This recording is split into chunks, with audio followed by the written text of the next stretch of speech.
Welcome to the Encore Audio Archives YouTube channel. I'm Taper Dave, and this is my channel. I've uploaded hundreds of talks here that I've recorded at meetings in West LA, and I've also recorded conventions starting in 2013. I've got a bunch of those up. And Walt and Mary Murray, the original owners of Encore Audio Archives, started the company in the 80s, and Walt recorded Joe and Charlie's and a bunch of stuff down in Vista, California. My sobriety date is June 20th of 1994.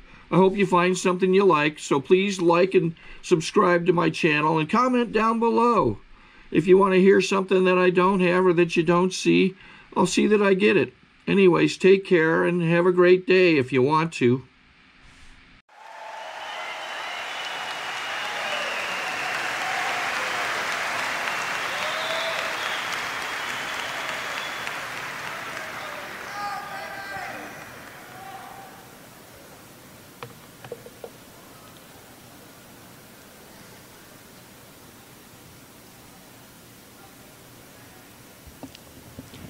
Sorry to interrupt your viewing. Taper Dave here. Just wanted to take a second to ask you to like and subscribe to my channel. Let me know if you like what you're listening. I've got some very good talks here, and this one's a great one. Just curious, do you think this is better than Zoom? Tell me what you think.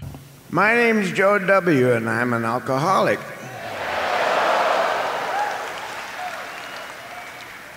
It's an honor and a privilege to be here.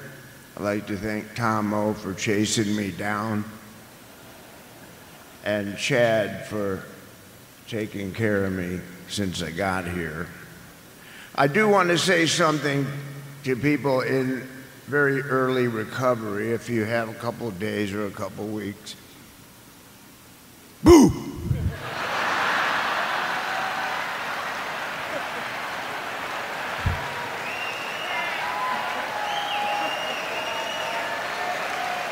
That's so much fun to do that. I have a musician friend who you'd know, but I'll keep him anonymous. He came to our men's group meeting in Los Angeles, and he said, I don't know if I'm an alcoholic, but I'm tired of getting pepper sprayed all the time.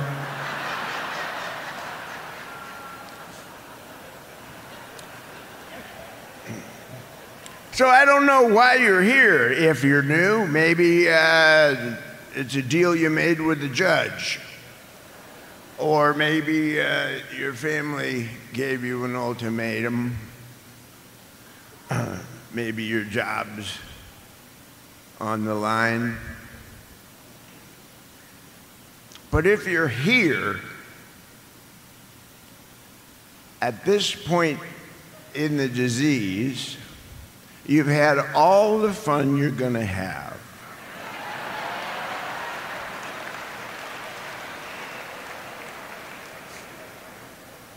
I would advise sticking around. I'll tell you my story, what it was like. My father was killed in active duty in the Army Air Corps when I was a year and a half old. He was a flight instructor for the first operational jet. And I would question the word operational.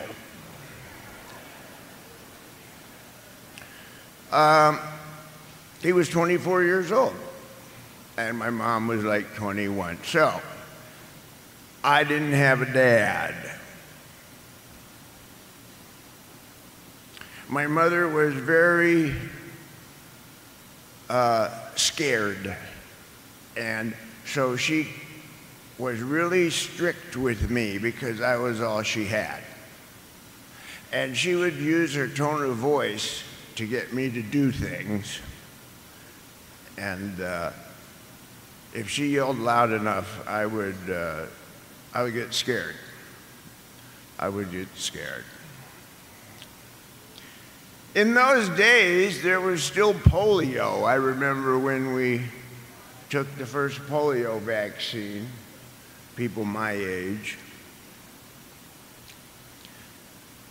And in those days, you know these child behavioral words, attention deficit, obsessive-compulsive, Asperger's, autism. I had that.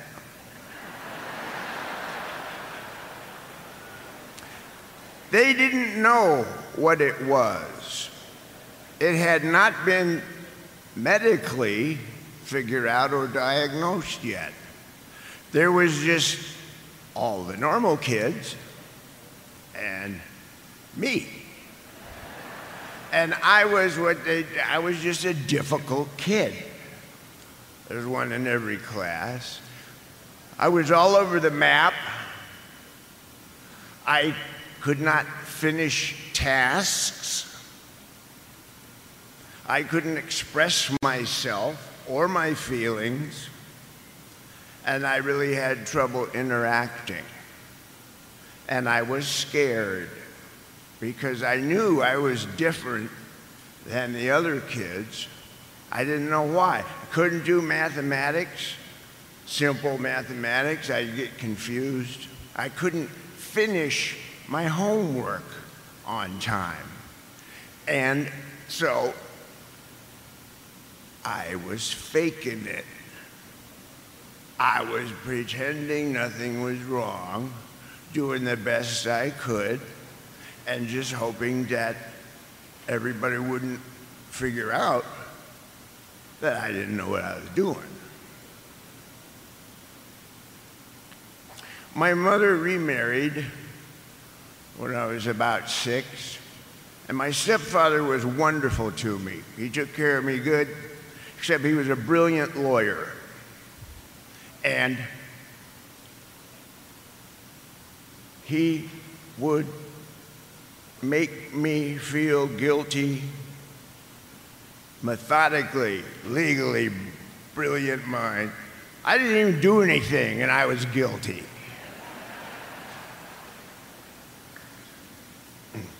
I lived in Evanston, Illinois for about 3 years, and I got pretty comfortable. I settled in, and my parents told me we were moving. And we moved to Columbus, Ohio. And there was the whole class that had been in the class before together, and there was me. And I had to start all over and make new friends and figure it all out. Faking it. And so I became really shy and just kind of looked at the ground a lot. But if I got scared, I would act out. I would elective Tourette syndrome. Just to take the focus off of me, the fact that I didn't have a clue what was going on. And Columbus was really good. The one thing that I was musical. My mother was a musician and studied classical piano, and there was always music around. She played it night and day, and I listened to the radio night and day. And before I even played any musical instruments, I was memorizing songs.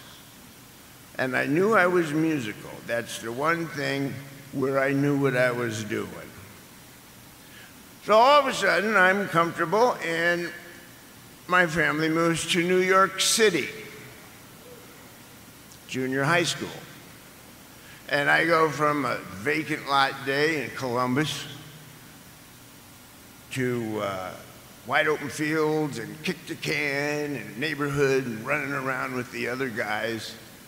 I fit in pretty good with them. And they said, well, you know, that's just Joe, when I was silly, to a 3rd floor, 2-bedroom apartment in New York City. And I had to start all over again. the class that I was in all knew each other. I was different, and I had to learn everybody and a new scene.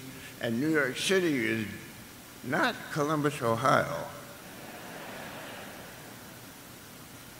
So I had to do that. And again, I continued, like, couldn't turn stuff in. We'd have a science fair, and I was the only guy with no project. I forgot to tell my parents that I even had a project. And I couldn't do math, terrible at homework. I was making enough grades to pass, but that was about it. New York City was great, except then we moved to Montclair, New Jersey. And I had to start all over. High school, make all new friends, start all over again. And I learned kind of how to make people like me, because then I felt safe. So I would be funny or stupid or distract the teacher. If the teacher turned around to write something on the blackboard, I'd be throwing stuff at people and making faces because I was so scared. Because I was so scared. In junior high school, I taught myself how to play guitar. Ukulele, actually. And then I got a Sears Roebuck guitar for about $29, and I played that. And I had got a couple chops, and we had a talent show, and when it was time to play the talent show, I went out on stage with a trumpet player, and I couldn't play. I was shaking, hyperventilating, totally confused. I couldn't play. I was so scared. And that was a traumatic experience. Now, a lot of people have that the first time on stage, and they never play again. So I didn't play for a long time, but I kept learning guitar. And in high school, I got in a band, except I couldn't really play. I stood in the back and I looked at the floor and I faked it. And because the other guys drank beer, I had some beer. And I played pretty good. And I thought to myself, wow, this is the missing thing. This is the answer. I can do it now. And the seed was planted. I can do it. Alcohol works. It works great. And a couple beers just so I could play, go on stage and play. Worked for a while. It worked good in high school because that's all I needed. But the seed was planted. I was accepted at Kent State University in 1965. So I had to start all over.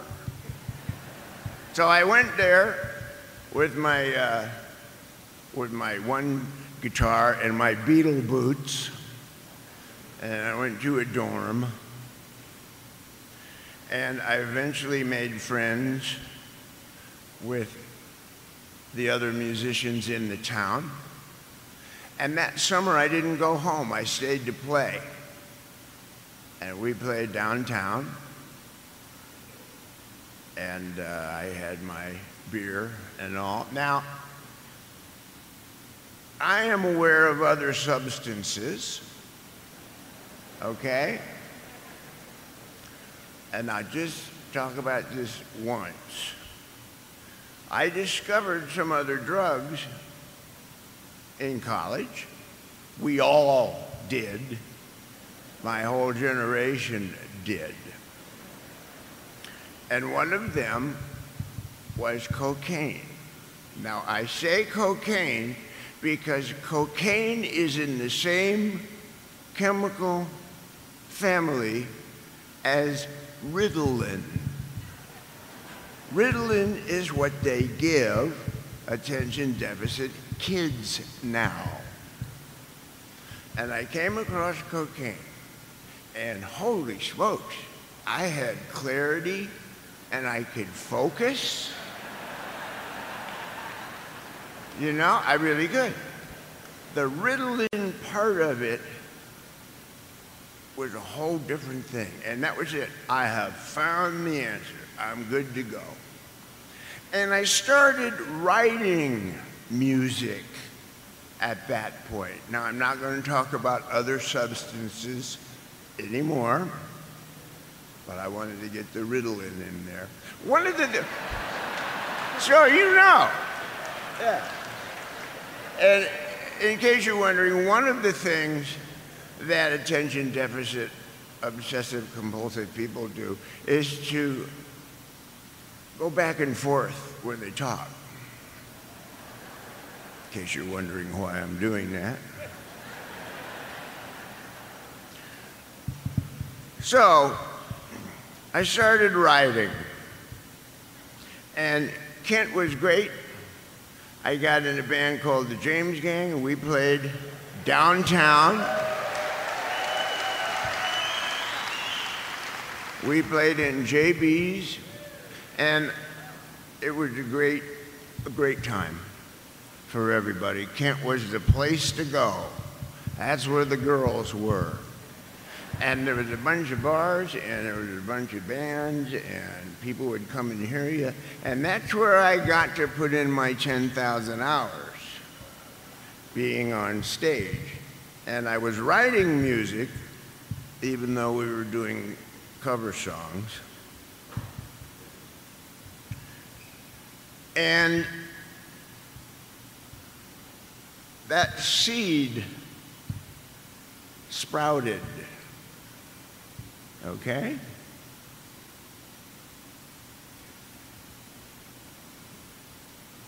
An album came out called James Gang Rides Again. And I met a bunch of other rock and rollers. One of the scariest things that ever happened to me was that Keith Moon of The Who decided he liked me. And we stayed up for a week one night.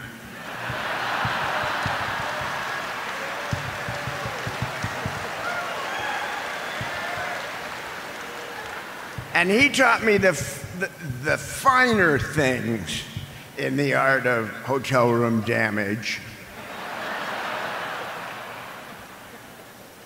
One time we were riding in his car in England, and we stopped on the way to the next gig. He had a Rolls Royce, and we stopped at a gardening place, and he ran in and he bought some garden fertilizer and some charcoal. And then we stopped at a drugstore somewhere else, and when we got to the hotel, he mixed that stuff all up, right? And he put it in a prophylactic, and he flushed that down the toilet, and it went down 2 floors and blew some guy's toilet off the wall.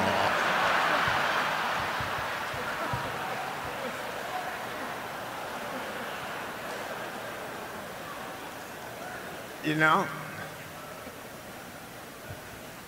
We'd be at a bar, and I would have a drink, he would have a drink. He would pour his drink on some guy's head, hand it to me, and take my drink and walk away.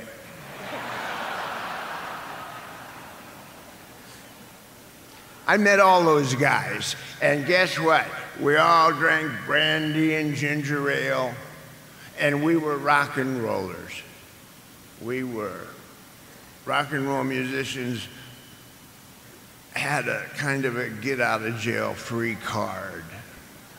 As long as we paid for the hotel room, we could work something out. Sometimes I had to get across the state line before the maids actually opened the door. And that went up to about 1970. And I was at the shooting. And I knew Jeffrey and Allison. And Kent died that day. It was never the same.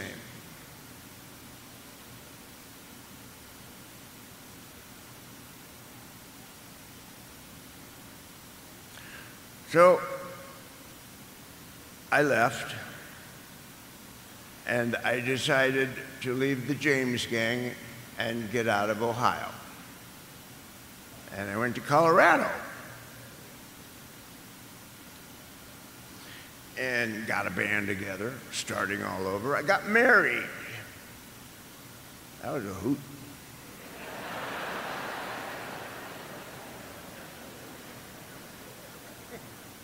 And put a band together and started a solo career. And that did pretty good until I ran out of money. And we put some records out. But two things happened. Finally, I had a hit record. Rocky Mountain Way came out in 1973, and that was good because I could continue to pay the band.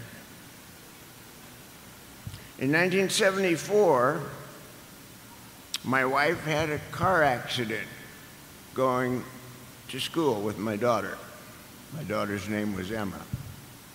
I was on the road, but I got a phone call, and my daughter was in surgery for 6 hours, and the doctor said we've done everything we can, but she had traumatic head damage.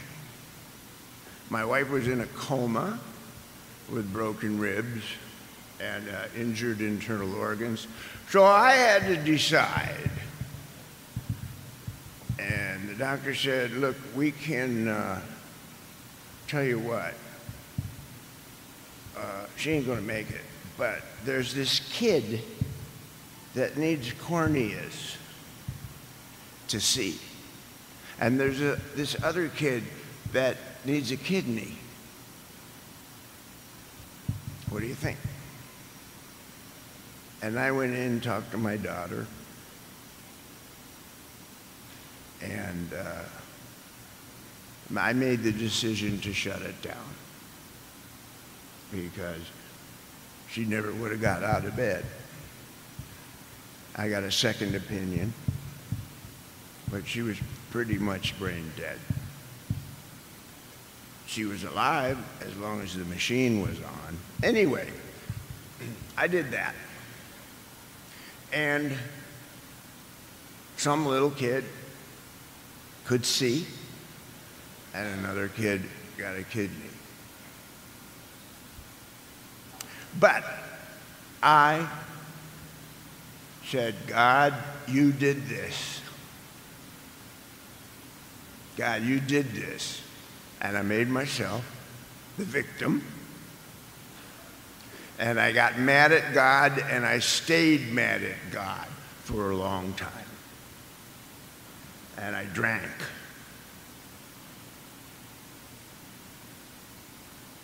And I had this attitude where I didn't care about nothing. I put out an album called So What? And there's a song for Emma on that. But that's about the worst thing that can happen, is to lose a kid. And I did. So I continued to work at my career, but I just didn't have it. My marriage was pointless at that point. My wife tried to commit suicide a couple times, and on and on and on. Anyway, the marriage split up, and I just didn't have the strength anymore to do it. My heart wasn't in it. And right about then, the Eagles asked me to join them. And kind of saved my ass, because I just had lost it. I had lost momentum on being a solo rock star. I didn't want to do that anymore. I was mad at God.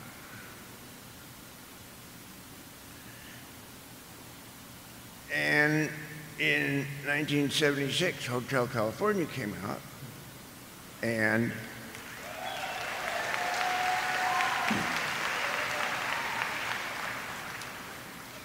achieved an amount of success that we never dreamed of.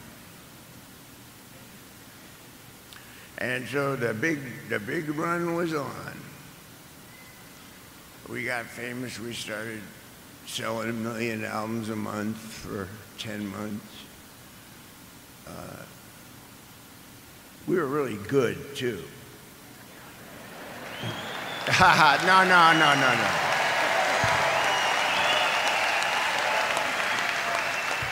I didn't mean that to impress you. It just was so healing for me to be in a band again, instead of being the leader and being in charge and having to write everything myself. I just got so much comfort from being in a band again.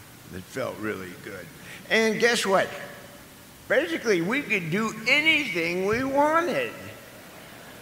So we did.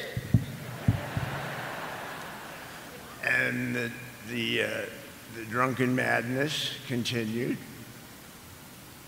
as long as we sold records. And it really took its toll on us over a 5-year period. We put out another album. But you know what? That started off totally artistic. And it mutated.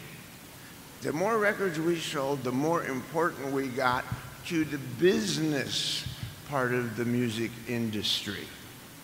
And we ended up being our own corporation, and we spent a lot of time doing business rather than writing music together. And we started not to agree on everything, and we all were partying heavily.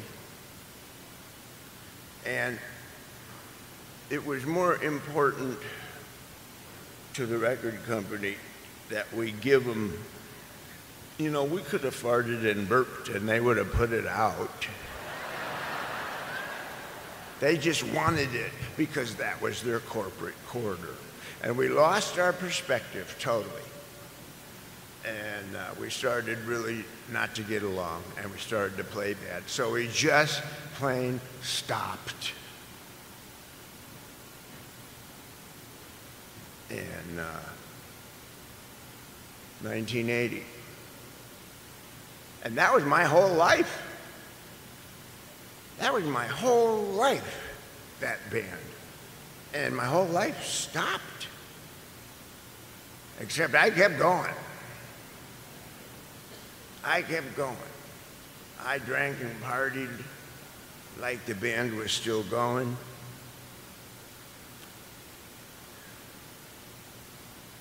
And from 1980 to 1994, I started a gradual decline, and very gradually, alcohol, which was now vodka, straight out of the bottle, and other substances, convinced me that I couldn't do anything without it. Not music, anything I couldn't do without it. It was the only thing that mattered. Not running out. Vodka became my higher power. And that seed that had been planted in me in junior high school with beer flowered, except it was a big weed inside me. And it ate a hole in me where love had been, where compassion had been, where caring about somebody else had been. And I made myself the victim about everything, and I was mad. And if something good happened, it's because I thought of that, and if something bad happened, it's because you didn't listen to me. And I burnt bridges all over the place. I stopped making music. Didn't matter. Stopped writing, stopped playing. Didn't want to play live anymore.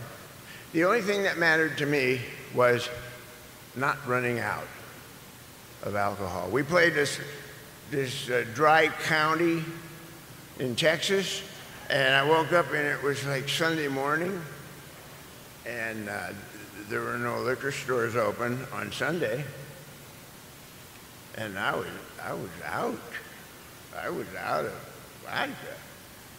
So what I did was, I ended up with 4 hotel rooms because I drank all the mini bars,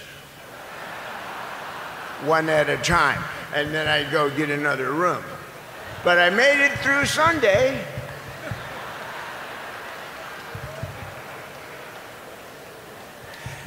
And my health declined, everything declined. I didn't care about nothing. I started hanging out with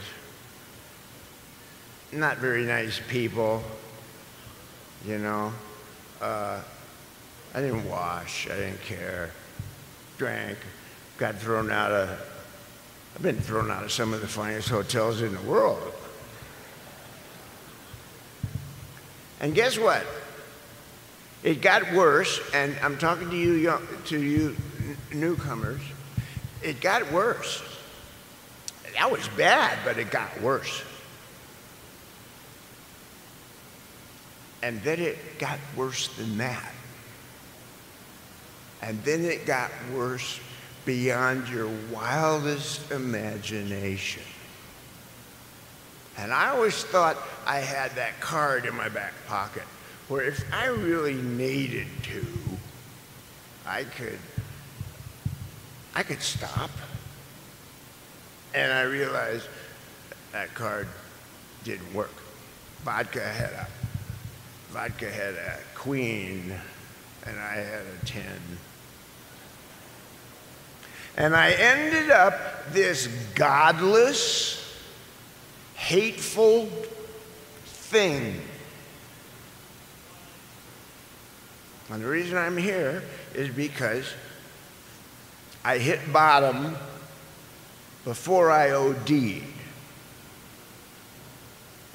A lot of my buddies OD'd before they hit bottom. And I ran with some good ones. Most of my friends are dead from those days. Palucci, boy, was he fun.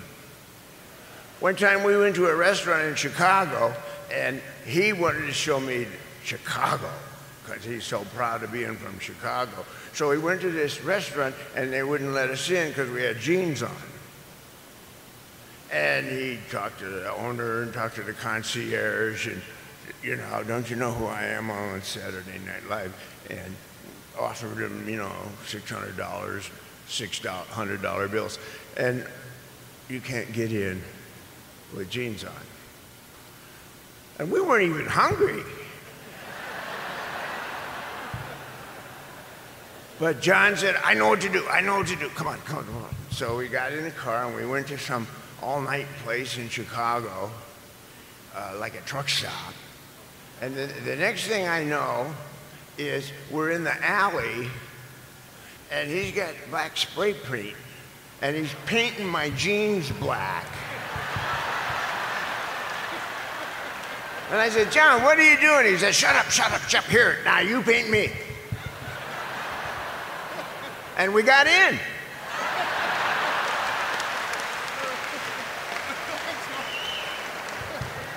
Except they were like these one-of-a-kind, like, I don't know, Queen Anne period chairs that had needlepoint on them and stuff. And when we got up, our butts were jeans again.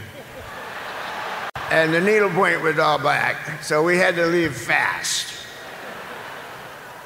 And there's great stories like that, you know? I remember those. But here I am, he's dead, and here I am, and I'm this godless, hateful thing. Now, that's what it was like. That's how I came in, okay? I didn't care about nothing. I weighed maybe 140. I didn't have a license, I didn't have a car. I didn't care about anything. I had sores all over my face. I didn't really live anywhere. I didn't do music anymore. Nobody in the music business would have anything to do with me. And the guys in the Eagles, Don and Glenn, came to me and they said, and this is 1994, 1993 actually. They said, well, you're gonna die, but we're thinking about putting the Eagles back together. We can't do it without you, and we can't do it unless you're sober. What do you think? And I said, well, if anything's going to get me sober, it would be that. So I'll sure try. That's the best reason I have. That's the only reason I have. Except I knew I was going to die. From my dead friends, I saw me right at the end for them, and I knew I'd had it. So I went into rehab. In February 28th in 1994. And I didn't like anything, I didn't like anybody, I didn't trust anybody, I didn't trust God. And I thought you guys were like some cult, you know? Like that sold books at the airport, those people. I thought you guys were just some kind of weird people. I was afraid of straight people. I was afraid of sober people. I didn't know what sober was. I thought, this is the end of the world. I'll never be able to play guitar again. I'll never be funny. Life is over.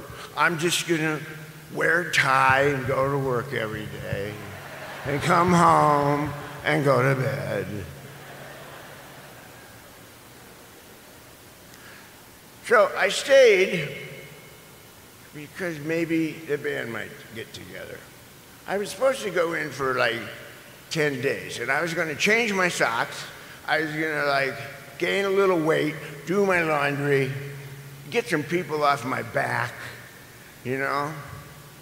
And then maybe go out and pretend that, well, maybe I can just get back to the beer like junior high school, knowing full well that that wasn't what was going to happen. So after about 10 days, I decided to stay longer. You know why? I can't say my life got better, but my life stopped getting worse.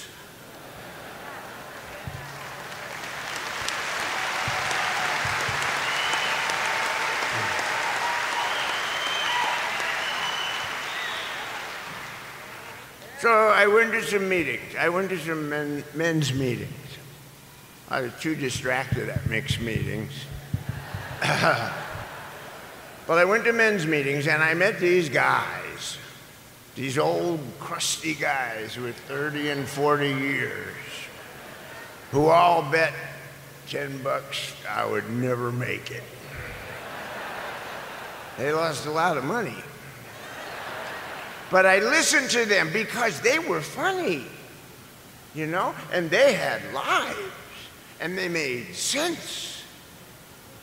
And that's what I wanted. That's what I wanted to do. And I said, I don't know about this God thing.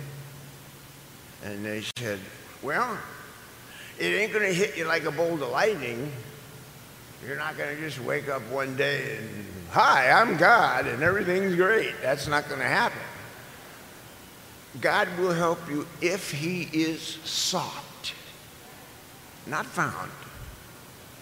So seek him.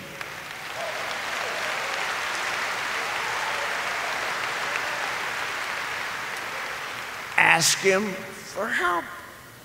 It never occurred to me. Say, okay, God, well, I'm mad at you, but, you know, I'm in a little bind here, so I'm going to pretend that you're God and that I can actually talk to you, and we'll see how that goes. And I kept going to these meetings with the men, and they all knew my name, and I knew their names, and I felt good at the meetings. And I discovered that the worst, most embarrassing, degrading, awful story that I had, somebody could top.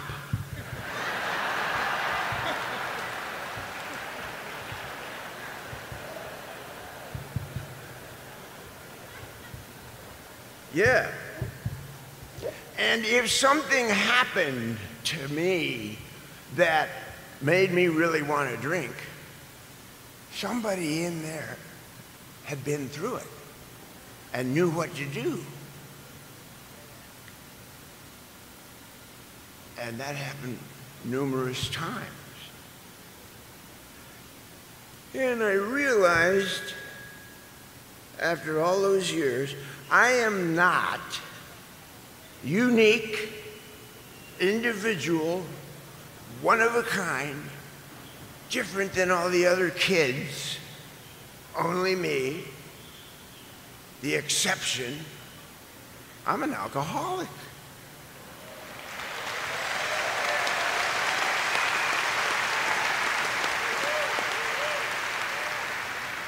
And for the first time, I was in a group where I actually felt I belonged. I had a home group.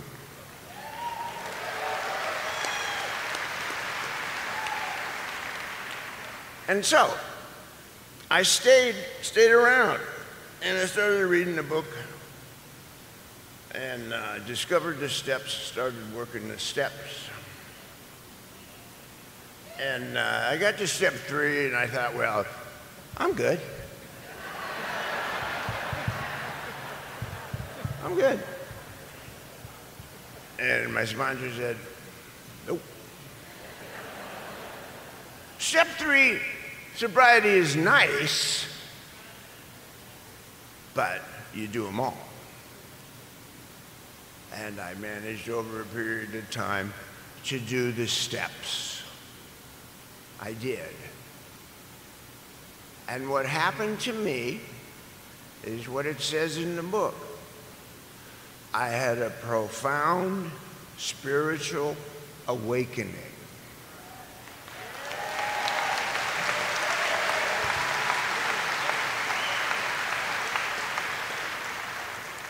And that thing that godless, hateful thing that I had become. It wasn't me. That was vodka. I was this little scared kid that had given all his power away for all those years. And vodka had been my higher power. And whatever vodka said we were doing, that's what we were doing. And it's amazing what can be a good idea when you've been up for 3 days. But I did it.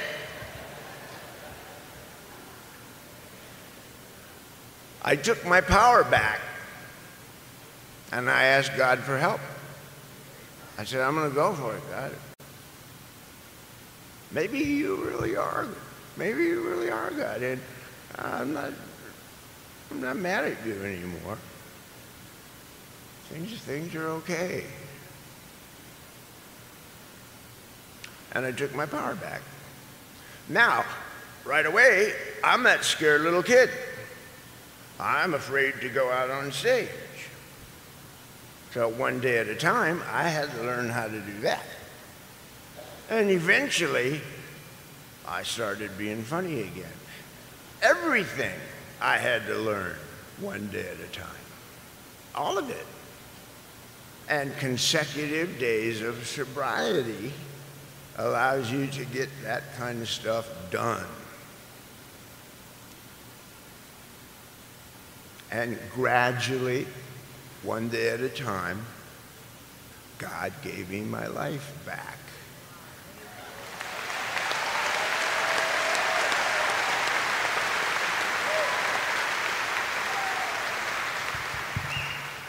So, I've been sober 24 years.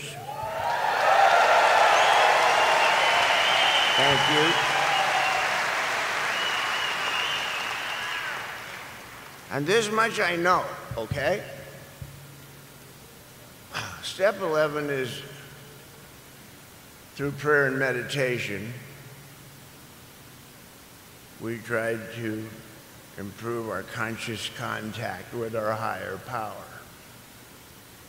And I have a higher power now. And I met some Buddhist monks along the way, and they helped me with the meditation part.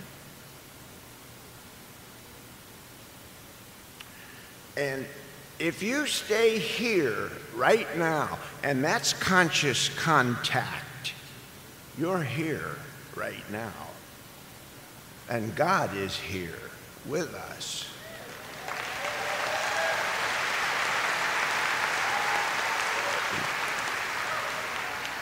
You can go back into the past when you're driving in this traffic, and you can dig around in a pile of wreckage with a shovel, and you can come up with something that you'll revisit, make yourself the victim of, dust it off, cop a little attitude, have a think on it.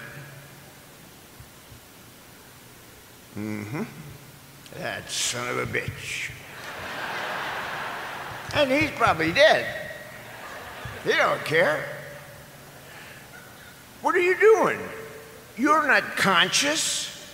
You spent all that time in the past, which doesn't exist. You're not conscious. And you're enabling your alcoholic mind. You're giving your alcoholic mind the green light to take some of your power, and you end up mad. And 5 minutes before, you were here now. Or you can go into the future, and the day after tomorrow, I got this, and oh my God, it's going to be horrible. And you can think up the worst case scenario, which I do, and make yourself the victim. and write a whole screenplay about the day after tomorrow. So you're just, that's all you are. Oh my God, the day after tomorrow. Oh my God. What's going to happen? Oh, what could happen? What could be worse? Oh, I know. You're unconscious. The future doesn't exist. You're unconscious. You're sitting there like a car in park with the motor running. You're not here now. Because here now, we're all okay.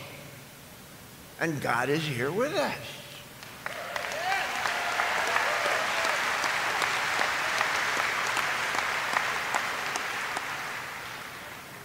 And that is the key to consecutive days of good sobriety. Staying close to the program, helping another alcoholic, calling your sponsor, doing it. When yesterday happened, it happened now. When tomorrow happens, it will happen now.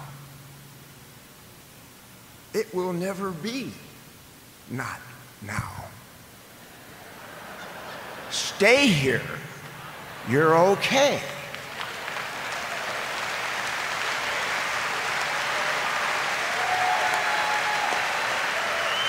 Thank you for listening. I'm grateful to God, the program, and the Fellowship of Alcoholics Anonymous for my life in sobriety today.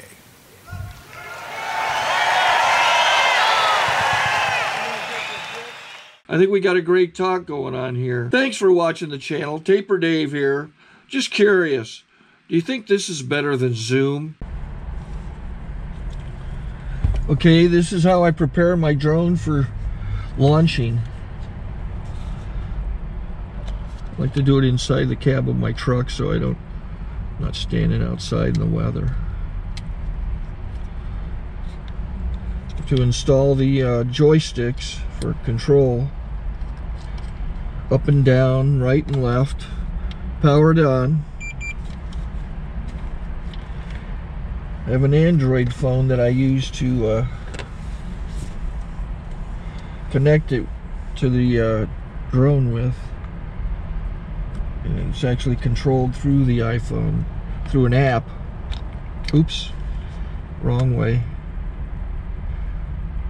It's actually controlled through the iPhone, or through this Android phone, through the app. It's actually controlled through the Android phone, through an app, and you connect it through this short connection right here.